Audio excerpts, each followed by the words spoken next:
you're the best. Forever you'll impress, you love yourself again and again.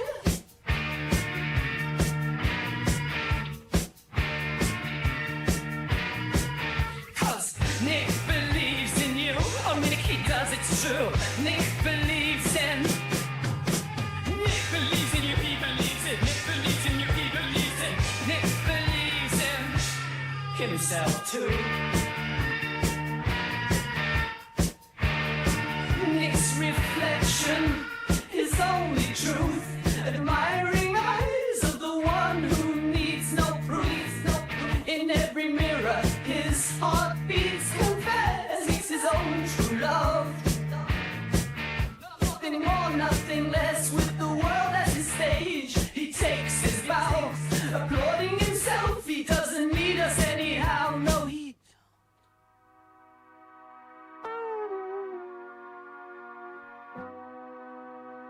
Oh, Nick, he's the star in his own play. In his grand play.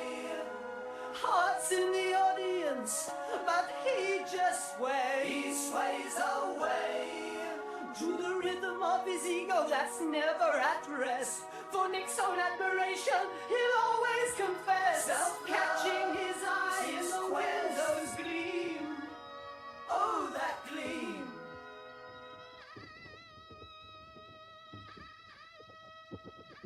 In love with himself, ain't that the theme? Nick's his own dream and his self-centered dream. At his own jokes, he lost the best. Hero in the mirror, above all the rest. For Nick it's all cheers, never a jeer. In his mirror world, doubt can't pierce his sphere.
Welcome, my friends, to Xbox Era.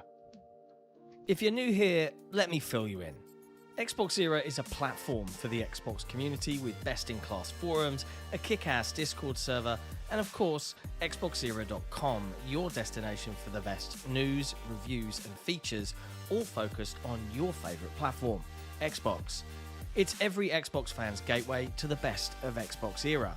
Our incredible podcasts listened to in over 50 countries worldwide, our in-depth reviews, our own merch store for the coolest in gaming threads, and of course Dayone, where you can track, rate and discuss your favourite games on Xbox Game Pass. We're a small, agile and independent publication, and importantly, we're completely funded by you. If you value having a publication truly focused on your preferred place to play, you can become one of the cool kids by supporting us directly via Patreon. Just head to patreon.com/Xbox Era. You get cool swag and awesome perks, and we get to keep doing what we do. Become a part of the best Xbox community on the internet and help us grow even larger. Thank you for your support.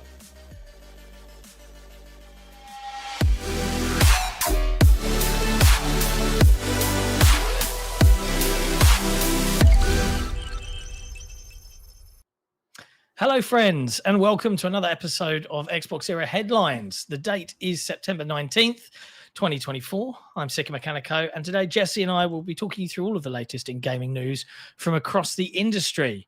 As always, for our patrons, we create audio versions of these episodes available for them to listen to at their leisure within the Patreon app. But if they'd rather, they can use Spotify by linking their Patreon accounts right there. If you want to become a Patreon legend, and trust me, they are a serious bunch of cool kids, head to patreon.com/Xbox Era. Hi, Jesse. How are you? Pretty good. Slept not enough. Woke up, had to Had to take a pee around 6 in the morning and was like, I am now awake. Yeah. So yeah. early start.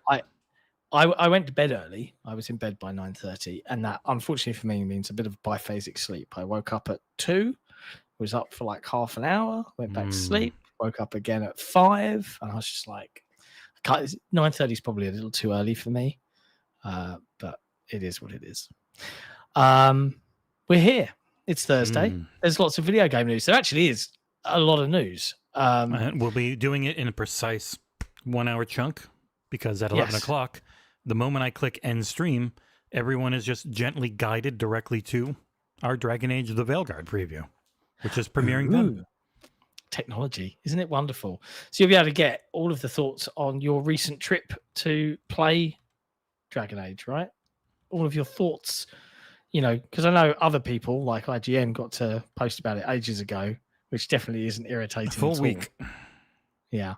And it happens with previews, like here at Xbox Era, as a platform dedicated to covering the Xbox platform, you'll be pleased to know our Flight Simulator 2024. No, we didn't. We didn't get invited to that preview.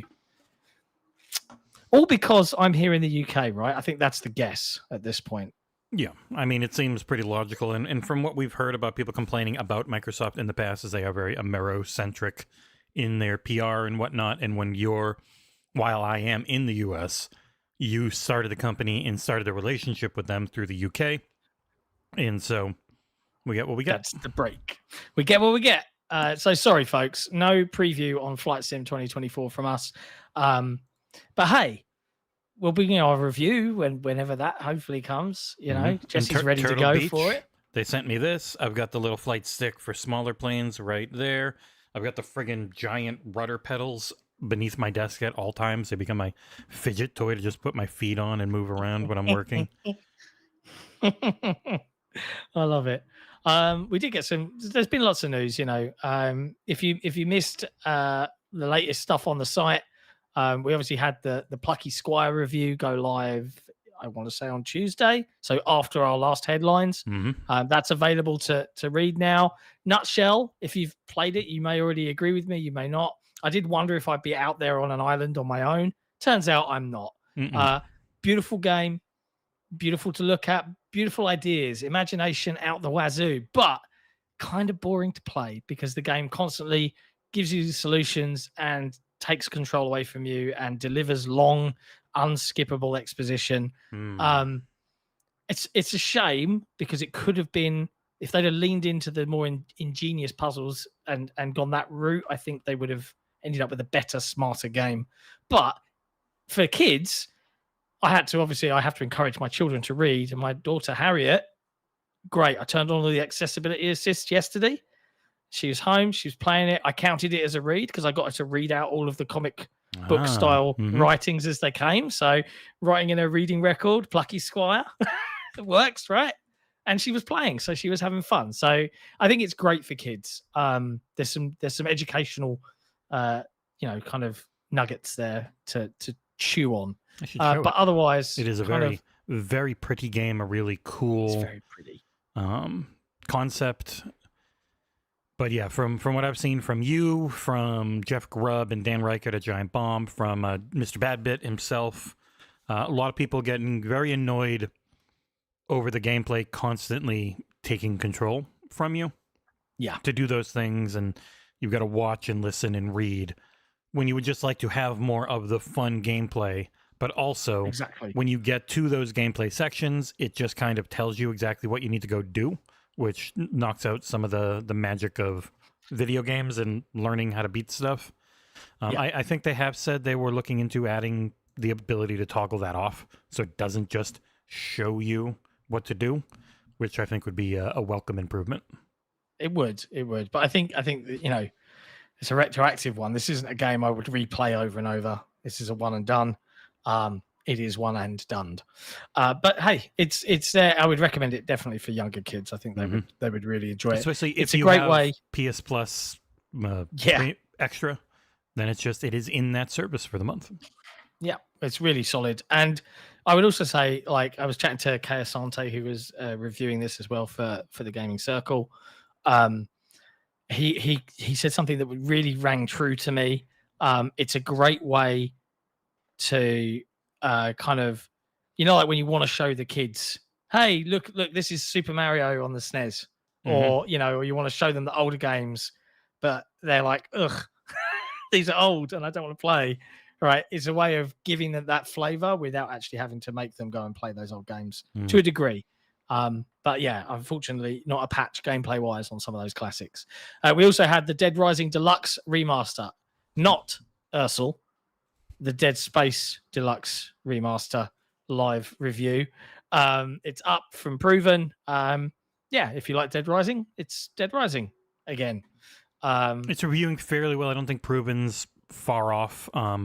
It is, for all intents and purposes, a 20-ish-year-old game with light quality of life improvements and a really pretty graphical face, lift that does a lot to help, but it is still Dead Rising. So if it's like, I have played that game a bunch and I want to play it more, this is probably the best way to play, because now you will finally get to see things like, when is my weapon gonna break? And this is a lot prettier than it used to be, and it runs real well on PC now, type of stuff. Like they had remasters that did that, but this one's a full-on remaster, unlike the last one. This is in a different engine graphically. So, but yes, it is still very much Dead Rising. You must be into your time limits and trying to beat them. I'm not. Yeah. That's why I like 3 and 4 the best, knowing they're not the best. They just did away with the timers in a way that made me enjoy them more than I did. And I like 1 and I really like 2. But I loved 3 and I really liked 4, except for 4 took away the friggin' co-op in the main game, and that sucked, because that was a cool thing about 3. Yeah. And then lastly, in terms of other content, we had the Keylocker review go live. This is an RPG that is out and available now from Cengiz. And guess what? I don't know if I ever told you, but they gave me 5 extra codes. They actually gave me 15 extra, because he kept giving me, these are giveaway codes. And it's like, oh shit, no, those are review codes. Don't use those. These are 5 more review. It's like, oh no, don't touch any of those. Just here, you get these 5. It's like, okay. So if you go to www.discord.gg/Xbox era and you go into the Subathon giveaways channel, you can click the little party popper, and later today, 5 copies of that game will be given away thanks to Tinsley PR. Yeah, thanks, Tinsley. You guys rock. And on all accounts, a rather wonderful RPG. Beautiful game, lots of attention to detail, turn-based combat, interesting story, eccentric cast of characters, and it does a lot to change up game dynamics. And is not listed on, or is it listed here? It is. It's in 83. There you go. And Cengiz scored it an 8. So he's right on the money. There's only 8 reviews. There's one 4.7 from the Grinches known as PC Gamer. Oh my God. Yep. Those guys. They really hate most things. They do. Like, if you don't like video games that much, what are you doing? And you also had a little review for a little bit of DLC, Jesse, right? A little bit of DLC that came out. Yeah, Prince of Persia, The Lost Crown, Mask of Darkness, $5 DLC. It essentially adds a missing mission, because there was one member of the Immortals that you never really concluded the story with, the assassin with the mask, crazy lady. So it's all about her. It's pretty good. Not great, pretty good. It's got some mechanics I wasn't a huge fan of, but it's a lot of content for $5. Like, it could take you 5-6 hours to 100% it. It's pretty damn good. Wow. That's chonky. Yeah. So all of those are available to read/watch over on xboxzero.com now. So feel free. If you're here in the channel, in the chat, welcome. It's good to see you all again. Some familiar names out there. Do hit the like button. It does help us out. Makes us grateful.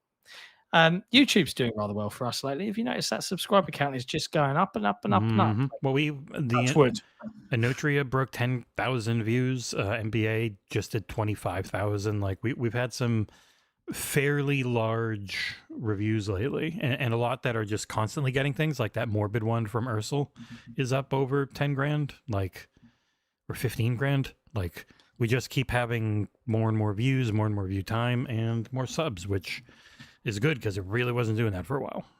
Yeah, it feels like it's something fixed, because we'd love to keep growing. But there you go. Anyway, let's talk about all of the news, because there is a lot going on. And the first thing that we should probably talk about is around the alleged images of Nintendo's Switch 2 have apparently appeared online. Now these look to be like a a 3D CAD render type thing. There are some renders and there are some like prototype bits. Yeah. But essentially we're looking at a much bigger screen, magnetic, from what I understand, Joy-Cons, as opposed to slots. I mean, it's a bigger Switch, right? Yep. Kickstand looks to be improved comparatively. Now, bear in mind, we don't know if these are accurate. We don't know if these are true. These have not been verified. Andy Robinson of VGC did say that these are in line with what partners had been told to expect from Nintendo. Interesting. That this matches up. That is a much better looking kickstand in this render. Yes. Yeah, it's like a full like back of it clips also, out, which is great. There is maybe up here is the cart port. There's no very obvious cart port on these pictures, but you gotta imagine it has one. Yeah, it's bigger Switch, which I think a lot of us were kind of hoping for because they do go for the more gimmicky stuff at times, and if it's going to be a hybrid, I don't think the gimmicks work as well. Like the 3DS and the DS and having those two screens and games built around it was cool, but if they did two screens again, how do you translate that to when people are on TV? Like, I don't know. Yeah. I don't know, man. Like, I'm excited to see what's the phrase? Like, your first party should be there to evangelize the best aspects of your platform. And Nintendo and their developers always seem to manage to do that.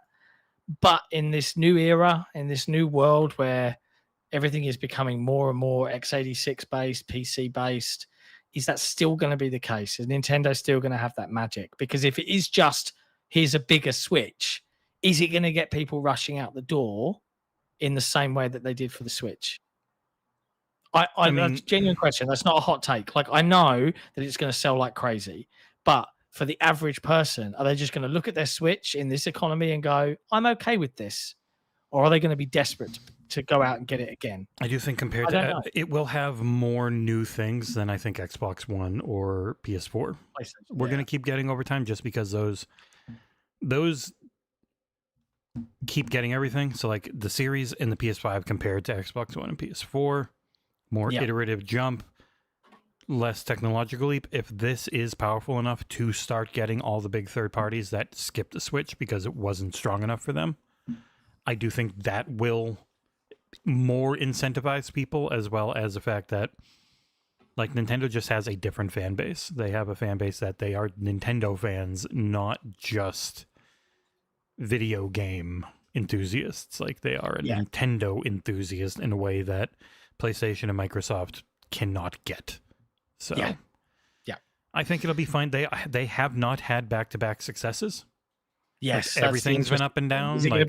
Does it follow the curse of the... I even had to tell Nick, it was like, when you look at the Nintendo to the Super Nintendo wasn't a great name because they sold like 14, 15 million less. Still, it was like almost 50 million, but it sold less than the Super Nintendo, and a lot of people have always thought it was because the name was iterative, and it's like, oh, it's just a new version of what I already got. I don't need that. Yeah. Not a new console with new games. And then they went to the N64, which didn't do great, and actually then they were just kind of down. It was like Nintendo, Super Nintendo, N64, GameCube, Wii U, way down Switch. Yeah. But they had the handhelds to carry everything, like from Game Boy through DS and 3DS even. Like they had handhelds always carrying the company. And it wasn't until the Wii U was such a bomb that they just had to combine everything. So it's like the Switch is unbelievably successful, but it's not some level way above like when the Wii and their handheld were going at the same time. Like, do you think we'll see the Switch 2 actually be officially revealed this side of Christmas, or is this early next year? Supposedly a bunch of people were just flown out to Nintendo of America. People keep talking about, I've been flown to Nintendo, or I'm going to Nintendo of America. So probably sooner, and then early spring, like late spring, Yeah, we'll see. I don't know. It's fun. Hey, but Nintendo aren't just in the news. for these alleged Switch 2 renders and leaks, because they're in the news for suing PocketPair. Along with the Pokemon Company, Nintendo and the Pokemon Company are jointly suing PocketPair, developers of Palworld, for not copyright infringement, ladies and gentlemen, that said all of the Pals are just rip-offs of Pokemon, but instead patent infringement. Now, this might make you go, huh? What? Patent infringement? What patent are we talking about? Well, if you've been around video games for a while, you'll know that Nintendo have too. And they have copyrighted patents of mechanics within video games, which is kind of gross, right? And they've issued this. So let's start from the beginning. Yesterday, Nintendo and the Pokemon Company released a press release that said, "Hey, we are initiating legal proceedings. The lawsuit seeks an injunction against infringement and compensation for damages on the grounds that Palworld, a game developed and released by the defendant, PocketPair, infringes multiple patent rights. Nintendo will continue to take necessary actions against any infringement of its intellectual property rights, including the Nintendo brand itself, to protect the intellectual properties it has worked hard to establish over the years." Okay, so everyone, that's so far so Nintendo. But it didn't stop there. Today, PocketPair responded and have basically said, a lawsuit was filed against our company for patent infringement. We've received notice of the lawsuit and will begin the appropriate legal proceedings and investigations into the claims of patent infringement. At this moment, we are unaware of the specific patents we are accused of infringing upon, and we have not been notified of such details. PocketPair is a small indie game company based in Tokyo. Our goal as a company has already been blah, blah, blah, blah, blah.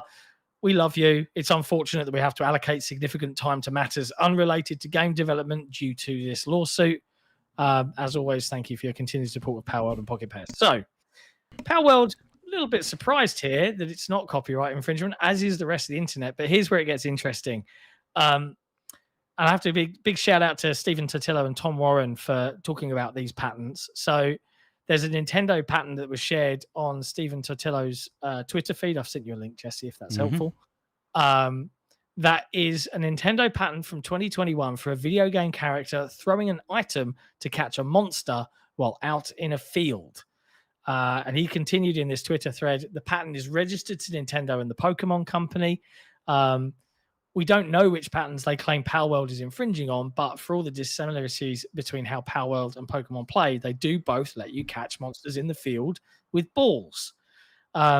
This patent application is in the US, the one that he shared, and then he found the one that's in Japan, which looks like it was considered valid and registered in 2023. The very end of 2023, December 14th. Wow. Interesting.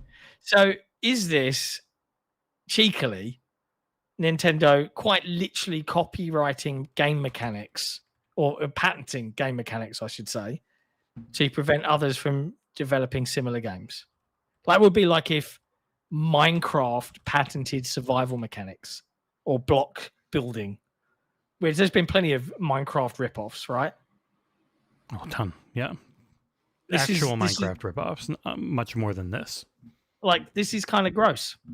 It's not kind of, it is extremely. It's not cool, Nintendo. You are dicks for this. It is. They didn't go after the copyright stuff. One could guess because their own Pokemon, especially the original 150, were heavily inspired. It would appear to have possibly been inspired by the Dragon Quest series, where a lot of people have noted similarities between the looks of the characters.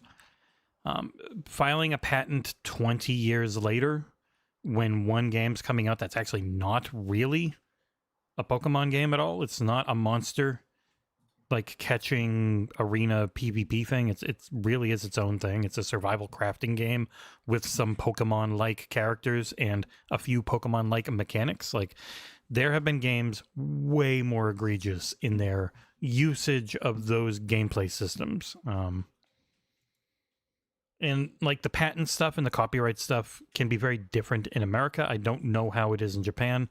There is a thing in America, though, where if you set a precedent if you don't fight for your rights. So that's why most times companies will be like, we begrudgingly have to file these copyrights and these patents because otherwise people will take them, use them, and if we don't fight for them in court, then we automatically lose if it ever comes up again because precedent has been set.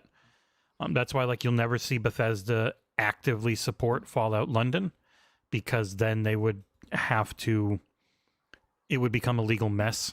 So instead, they just from afar say we're intimate maybe to the developers we're not going to do anything or go after it because you're not trying to make any money off of it. But obviously, this is a game where PocketPair has been able to make a lot of money. Yeah. And Microsoft and people are like, oh, they waited until they had made it. It was like, no, they filed this stuff and were seemingly setting seeds right before the game launched. And it's just the typical shitty behavior from them. Like, I know people will look at a big, terrible corporation like Microsoft or a big, terrible corporation like Sony, and they say, oh, but Nintendo, they just love video games and they're so nice. But then the reality is we always come back to they are a big, bad corporation too, just in a nicer package, and people like their games, and so they're okay with it in a way that as I've never gotten. Like, as much as I might like Breath of the Wild or Tears of the Kingdom and stuff, like, it really is a gussied up Ubisoft game. Should Ubisoft go after them because they used a lot of Ubisoft open world style stuff in their game? No, that shouldn't be a thing. That is a massive stifling to creativity.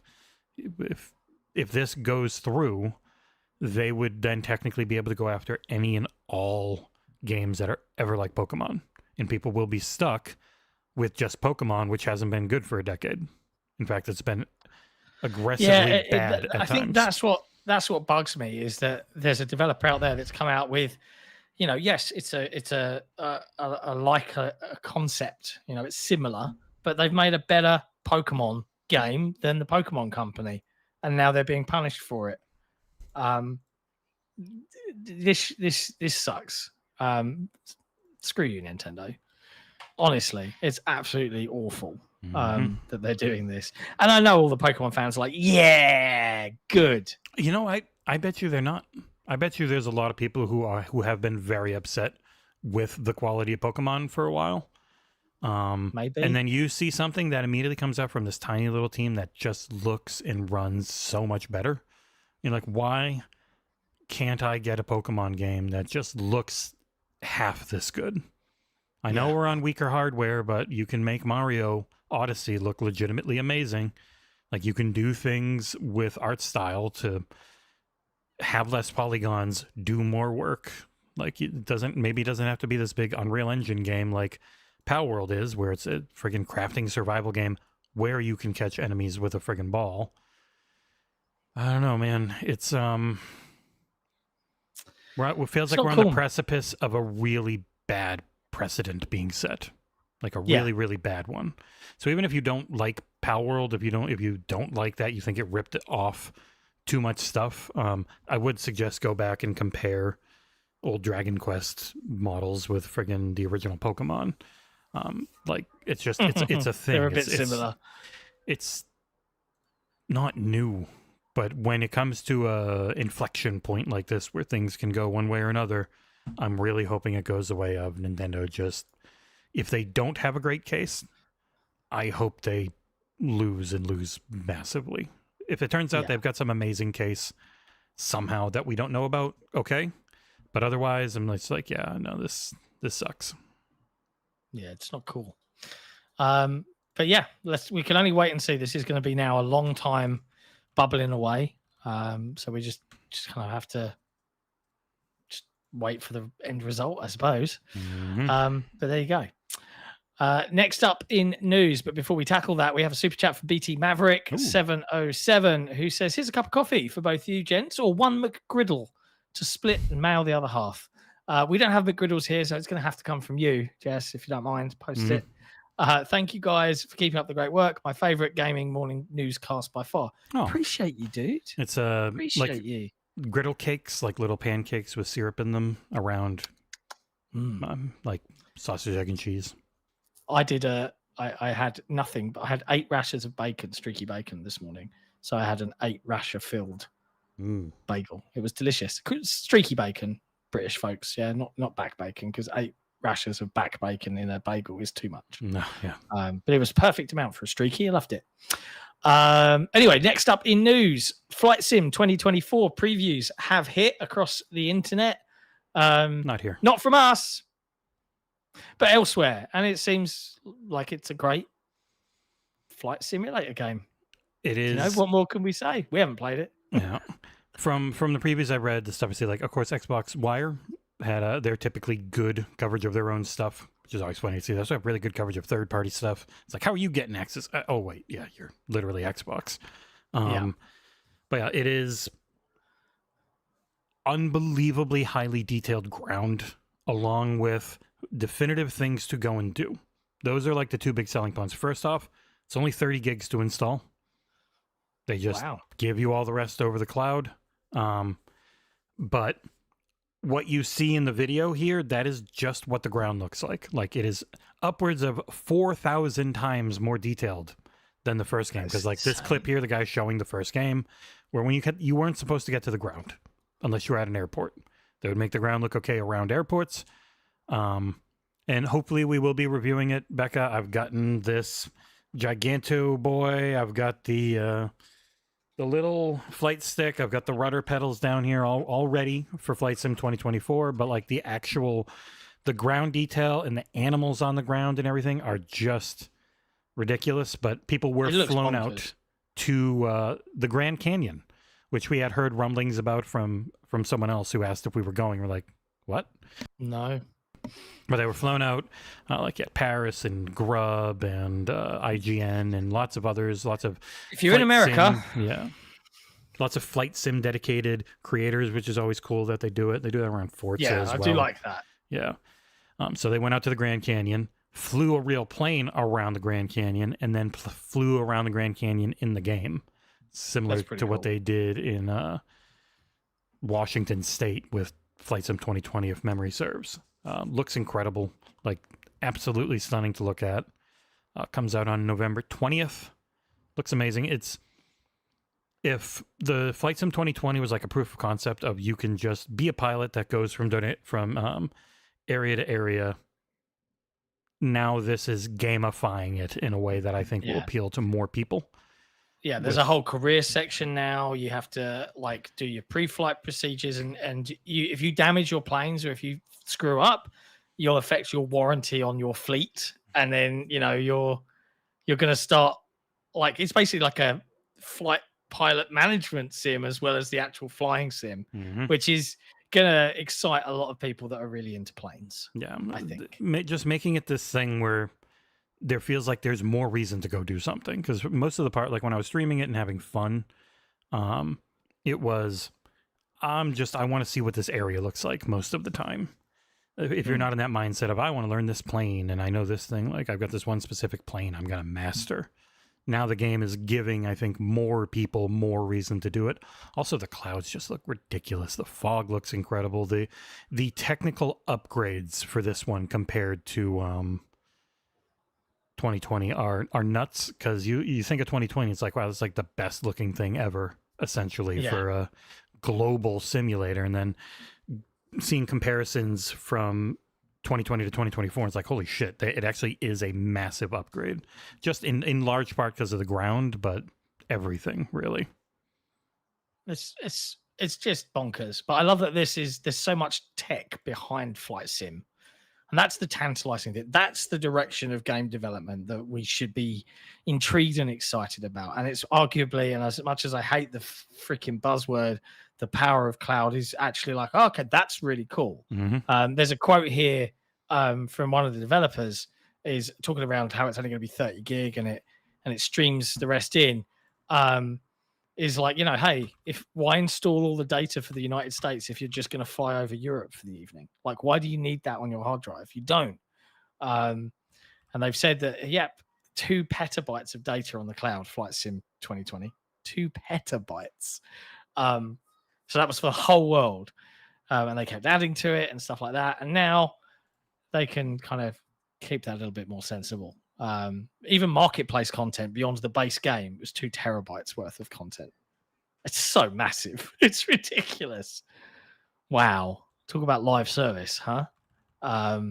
But yeah, I mean, weirdly, as much as I think the technology is cool, it's not a game I will play a huge bunch. But it is an exceptional simulator series, so you can't deny it.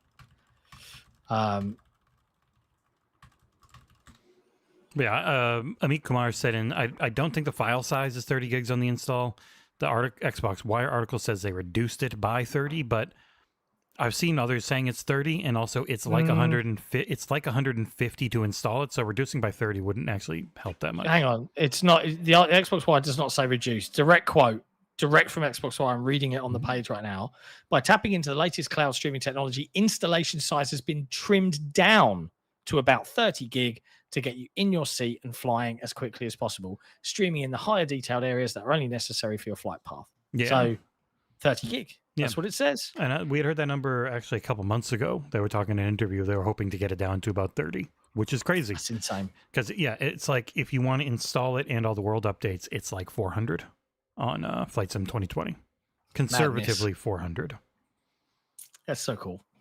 Very, very nifty stuff, hey? Mm-hmm. Love it. But there you go. Yeah, we'd love to have covered it. Really, Microsoft, if you're watching right now, we would. Jesse would have liked flying a plane in the Grand Canyon, right? I would have been able to, I think, fly directly from San Francisco to the Grand Canyon because it was right around the same time. Oh, that's a pain. Never mind. They're very close too. They're like right next to each other compared to where I am now. Yeah. But oh well. Someday, maybe. Someday. One day, Microsoft. Anyway, in other news, in a new interview with Krafton CEO, GameDeveloper.com has up here, they don't think Hi-Fi Rush 2 is going to make us money. This is an interview with Krafton CEO talking about the Tango Gameworks acquisition from Microsoft. Put a link in the chat if you want to read the full interview. Obviously, we're just talking about it. But I think a lot of reactions out there from folks on the internet to see a CEO say this isn't about money, this is about maintaining their legacy. Direct quote here: although they did not have a big success in their games, we saw many creatives worth pursuing. That's why we wanted to work with the organization. See that from a CEO that's not focused on money. Yeah. So the transition broke. I was literally just trying to get us to gameplay, and it did not want to actually go over there. Now it did.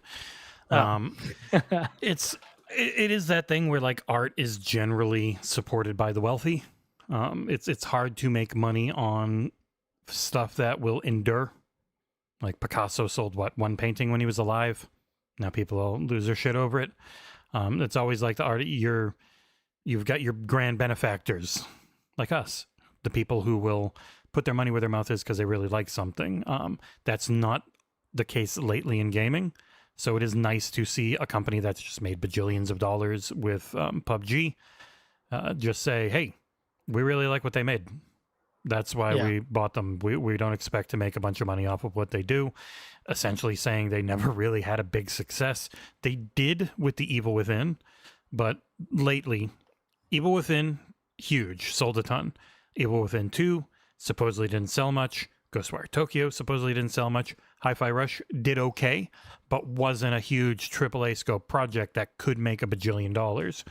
So, like, when it came down to why was Microsoft looking at them when it came to cuts, I do think it was that multi-factor thing of they hadn't had a huge success, but more than that, they don't have a leadership presence in Japan to help run a studio that was transitioning from losing a lot of its senior leadership.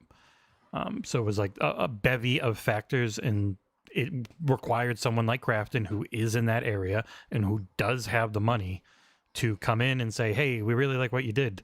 Microsoft, can we please buy them? And Microsoft, thankfully, being like, yeah, sure, we'll spin them back up and then sell it all over to you. Because when you close something like that, there are legal things you have to do to even get it to the point where you can try and sell it again.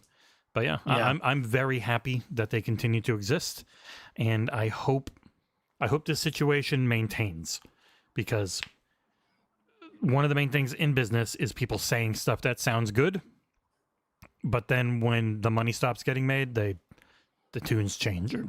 Like if something else, if they have another Callisto Protocol that just flops, like in shit. It's like EA's Andrew Wilson saying like a few years ago that oh, we NFTs are the future. The blah, blockchain. blah, blah, blah, blah. The blockchain. Yep. And then this week it was AI is the future. Mm-hmm. Yeah. Okay, buddy. Once you're a big enough corporation, you're looking for the current buzzword to make shareholders who don't understand your division happy.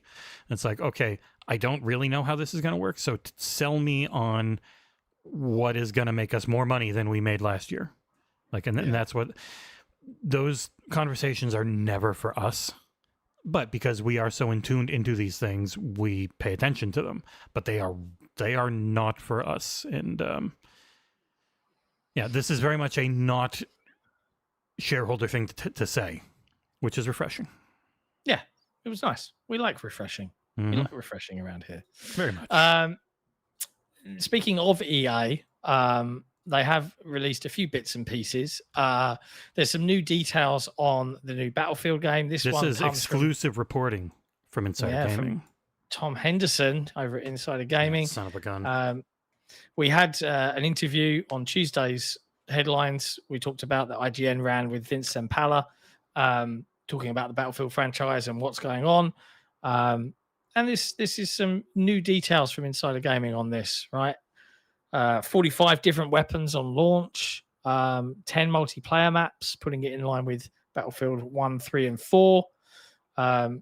Also, a significant overhaul to its destruction. Yeah. And while Tom couldn't verify if this means a return of Levolution, do you remember that buzzword? Mm-hmm. That shit was fun. It was. Over half of a dozen sources mentioned that the game would have caliber-sized destruction akin to Rainbow Six Siege, with different calibers causing different amounts of damage. Changes to movement. It sounds positive. It sounds like what people really wanted, because Battlefield 5 had the best infantry play in the series by far. And I will argue that to death forever. It had the best shooting. It had some of the best sniping in any video game ever. There was a real feel and drop and precision to the sniping in that game that I really miss. It was all gone in 2042, but gone alongside it was most of the destruction. That was always a big thing in Battlefield, of just blowing the shit out of the environment. And it was so lessened in 2042 in a way, because every map was enormous so that it could support 128 people. Such a silly thing to push. Going back down, it was more of a war feeling, 128, where you had so many people and you didn't know where things were coming and all this. It was kind of cool, but in practice, much like real war, I imagine, it was very frustrating, because you just got shot from other areas all the time. You had no idea what the hell was going on. So going back to 64, going back to destruction, going back to the things people really liked about Battlefield, I hope they just put the tanks and the planes and the helicopters on the level instead of having you spawn them when you come in again. Yeah. Because that was the thing in 5 and 2042. I don't know if it was in 1. But yeah, I wish they would bring back 5 shooting. And then I wish they would go back to that more Battlefield feel that made it distinct. Also, there was rumors from Tom about a free-to-play Battle Royale mixed in early. Because free-to-play gives it a chance. It had no chance. The Battle Royale in 5 was good. It was a good Battle Royale. I really enjoyed it. Firestorm, I think it was called.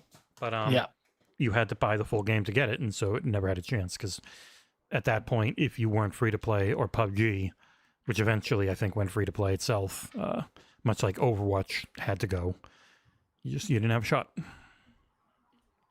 It's not cool, man.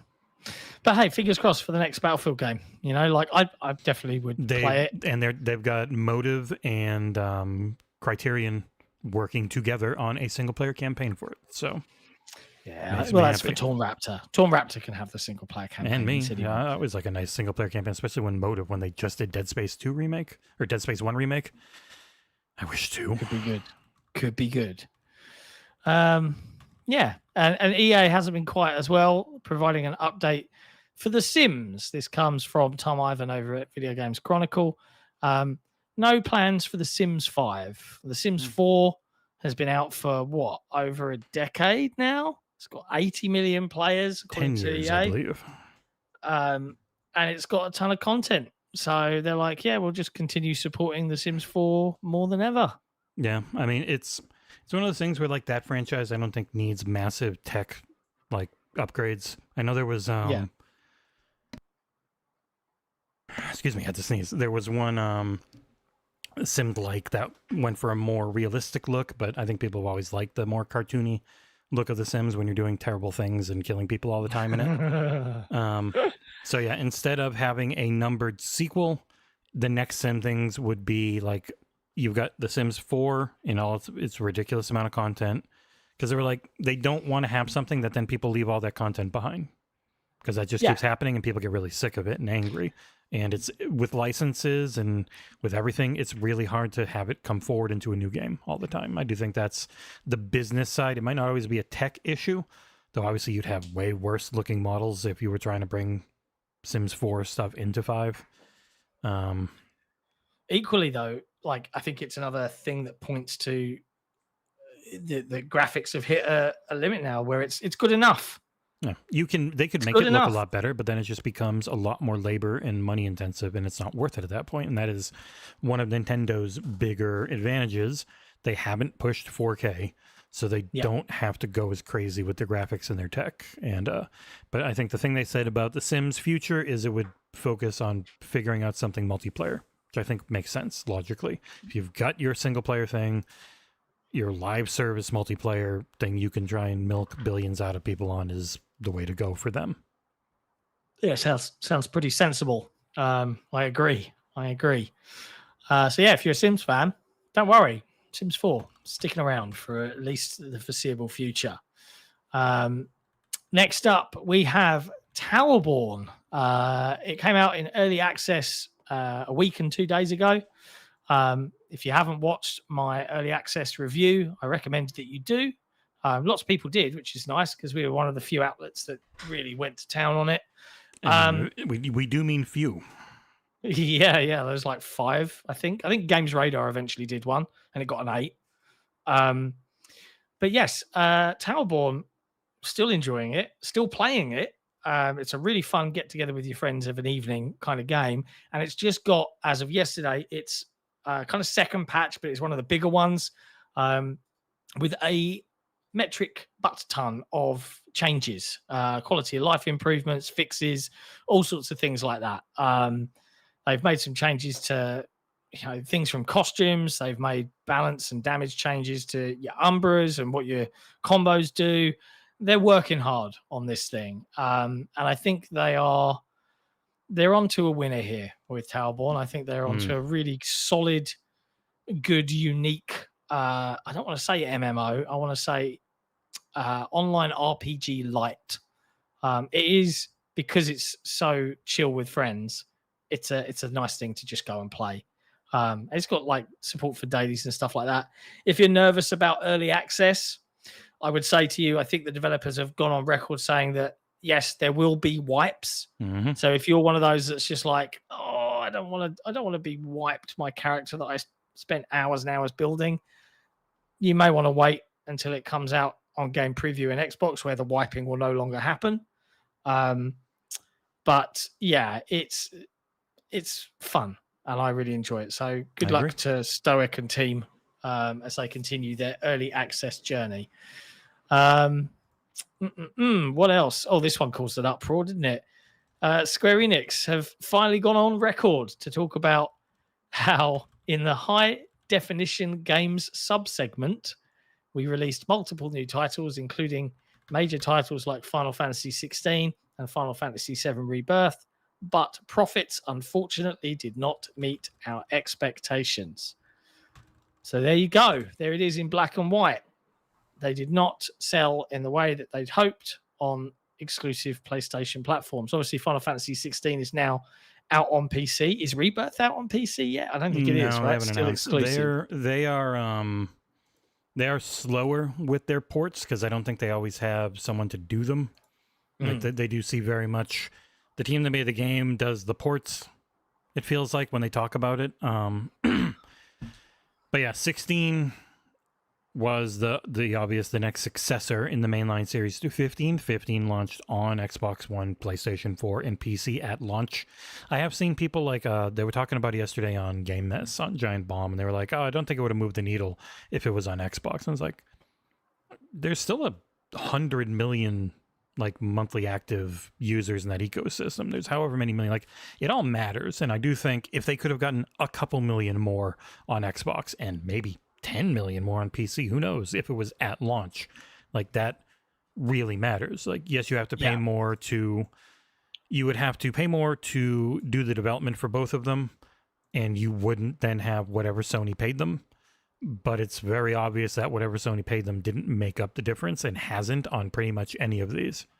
So, like, and I know they were covering Final Fantasy VII Rebirth on Digital Foundry, and it just reminded me of how bad that release was on PlayStation 5. Like, the base resolution was insanely low, and then their upscaler for it wasn't very good. With the extra GPU horsepower on the Pro, base resolution's higher, and so the PSSR is a better upscaler, so now it actually looks nice. Like, I do think there are a lot of issues around the series and what it's been and what they changed it into, it being like a character action fighter instead of being a turn-based RPG, which people grew up on with the series. Saying that 15 still was huge, but 15 was everywhere, and that really matters. And I think a lot of these companies are realizing, even if PlayStation wants to give us a bunch of money and they're selling this much more than, you know, Xbox down here, if we ignore everything like that, they never even put 15 on like the Switch. You think it could have gone there and sold a few million, maybe? Yeah, it's weird. I saw a bunch of details about some sales figures for consoles, and you know, Sony's at like 60 million PS5s, and Microsoft's at like 28.3. Could be. I mean, I don't know how accurate it is because neither company's actually released figures to my knowledge. But you know, then all the headlines obviously, PlayStation's outselling Microsoft 3-1. I'm like, oh, awkward. It's also really bad math.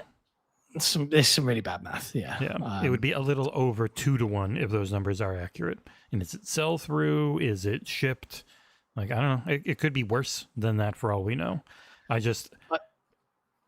People like pitting the sales them against drama. each other. Yeah, that's like their main. They love it when you can put A versus B, and it gives you a nice, easy thing to talk about. And then if you're like me and mostly bored by the business side of numbers and all that, they just call you a defender. And it's like, I'm not defending shit. I just don't care. Yeah. There's been lots of rumors as well of PlayStation having a state of play next week, but nothing confirmed. So ergo, there's nothing to talk about. You know, one of the other big things that came out, obviously on the PlayStation side, and it will probably be at that aforementioned rumored state of play if it exists. I know if it exists. Some people tried to say that Grubb said it would be there, but he was saying, it makes sense that it could be there. Not that he has heard anything about this next news story being there. Yeah. Horizon Zero Dawn remastered. Great. Does anybody want this?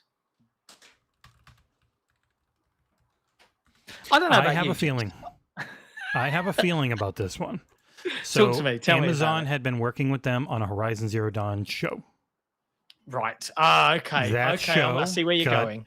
That show is in trouble and potentially canceled and being shopped around to other places, supposedly, if my memory is correct.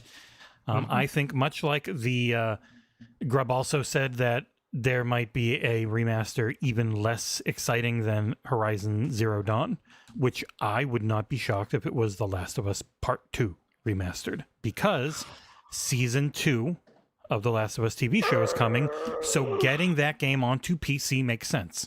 But they do it in a specific way.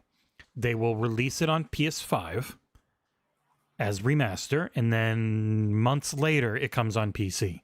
So even though the main goal is get it on PC around the TV show, they will also happily milk their customers to rebuy it on PlayStation and delist the old one that you can get cheap occasionally. And now you've got this new remaster that stays at a much higher price for a lot longer. Because they don't want their games to go on sale as often as they used to, because they realized Horizon Zero Dawn sold 27 million copies, but not at full price. Like, they want their shit to stay at full price longer. So a Horizon Zero Dawn remaster, you stop listing it for Well, no, that one would be PS4. Yeah, it's tough. So it's like maybe you just buy the remaster. It works everywhere. Who knows? I don't know. Who knows? It's just but look, so I think it's very clear that Sony are very, very clever at making money out of their fan base, as per this breaking news and the next story that I've sent you. Good luck in whipping this up quickly. I'm giving you plenty of runway with my words, in that they've just announced the PlayStation 5 Pro 30th Anniversary Limited Edition bundle and PS5 Standard Digital Edition with DualSense and PlayStation Portals, all in PS1 grey with the classic PS logo on it. And straight away, I'm just looking on Resetera. Okay, you've sold me your 7. And you watch. Please put a pin in it right now when it's podcast time this weekend and we talk about this. Remember Nick being like, I'm not buying this. I'm not buying a £700 console. You know what he's going to do now, don't you? Mm-hmm. He's going to buy it because he won't be able to help himself. Of course. Because it looks like something old and he lives off of nostalgia. Like that is everything for him. That's so funny. I mean, like one of the main selling points of Astrobot is just a great game that really dives into nostalgia. Like that is its thing. It wants to really get you in the feels. Like it's all the exact same stuff. It just looks similar to what their original console looked like, and people are gonna lose their shit. And yeah, quite happily they will too. I'm also curious because like it won't just be the you won't be able to just buy the plates, because that's one of the main things. Like these are replaceable plates. I bet you can't buy them because it also says 30th anniversary edition with a limited 12,300 number on the Pro there in this video. So, yeah, of course people are going to buy the shit out of this. The thing that cracks me up is it is just so blatantly give us more money, and the worst thing is internet. And I'm not speaking specifically to you, but I am talking to the guy next to you. You're going to help them make that happen. For shame. But look, hey, it's your money. What do I care what people buy? Buy what makes you happy. That's what I say. Last thing on PlayStation to kind of help us round this show out in time for the Dragon Age preview, which is dropping in just 6 minutes. And stick around because we're just going to take the audience with us. You're just going to automatically get redirected to hear all about Dragon Age, the Veilguard. Last piece of news is on Marathon. Obviously, a new developed game from Bungie, who is owned by Sony PlayStation. This is from Paul Tassi over at Forbes. Bungie, he wanted to share some details about Marathon. It's a year and a half from its initial trailer, 3 months away from the start of its 2025 release window. There are some within Bungie that really do want to talk, and as such, explain the state of the game and some of the facts around it. With a far-off release, some things can change, but this is what a source with knowledge of Marathon details relayed to me in detail. The recently reported $40 price point is real. There were initial monetization concerns that came to a head when free-to-play The Finals came out and had trouble in that area. Helldivers 2 being $40 and being a hit for Sony secured the premium cost idea. Concord's recent failure at $40 did not change this, as it is simply too far along to pivot back to free-to-play restructuring anyway, so it will launch like this, barring anything seismic. Good luck. Marathon will have standard cosmetic shop Battle Pass stuff in addition to the lead-in price. No significant reveals by Bungie showcasing Marathon until spring 2025. There may be a shorter video from the game director Joe Ziegler, I think, this year to introduce himself and clear up a few things around the game. Internally, many in the team are very, very eager to get more in front of players and be able to talk about it. The closest point of comparison for Marathon's class hero system is Apex Legends, but with more customization. There are heroes, individual characters. Good luck, Bungie. That's all I say. Like, I'm sure it would be a great game, but good luck. I don't really see it. Rough. More chance in co-op than PvP. People have shown they will buy co-op games more than direct player versus player, which is very hard shifted into free-to-play. Exactly. Last comment here on Tassi, from Tassi on the reporting on this. Marathon is in a tough spot with the stated 2025 release window. Sony very much needs or wants them to hit that, and if it doesn't, it's bad. Bungie is not exactly overflowing with goodwill on Sony's end at this point, given everything that's happened.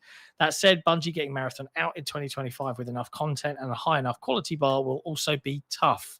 Again, we're not getting a truly major showcase of the game until next spring, it sounds like. So there you go. Marathon. Who's excited for that? I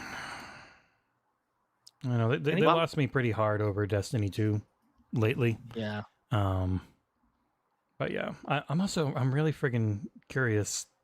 What is the cost on the 30th anniversary edition going to be? I don't know. It's Did it not say? Does not say. Pre-orders start up in about a week, but I don't see any prices listed anywhere. Wow. It's so funny. Yeah, you're right. Maybe it's just the same price, right? No, there would be no point to that. They always charge more for limited editions. I'd say at least 50. I mean, that's the markup for the Galaxy Black Xbox Series X 2 terabyte. Like, instead of being it was $50 more for the Halo one. Like they normally go about 50, and then you had another 50 for the extra storage. So yeah, but also it's all bundles. So like they're calling them bundles. So I'm guessing it's going to be buco bucks. Everyone's like, they're going to sell $1 billion. I'm like, they only have 12,300 listed for the Pro. I think they want them to be a. I was just going to say, remember we were talking about scalpers and how scalpers might not scalp the PS5 Pro? Well, they will scalp these bundles. Yeah, it's weird. Like the videos talking about it as a collection. I'm really curious. Like it's a bundle collection. But it's 2 consoles. But is the whole collection? You get the DualSense Edge, and a console, because that is not going to be cheap. Because that's $270 and $450 just for the regular. And if there's any markup because it's like a limited edition, it's gonna be a lot. Yeah. Maybe they might not be making a ton of them, and that's why they're doing a bundle. I'm so glad that the nostalgia doesn't hit me on these things. Like on any limited edition console nowadays. Like I am so over them. I'm so over nostalgia. I can't play Dragon Age Origins, but in the next 30 seconds, you're going to be able to watch my preview of me playing Dragon Age. Well, in that case, we better wrap things up. That was it for headlines. As always, thank you for watching. Be sure to hit like, hit subscribe if you're new here, and if you're here live, as always, stick around. And we'll see you next time. Ciao for now. Bye.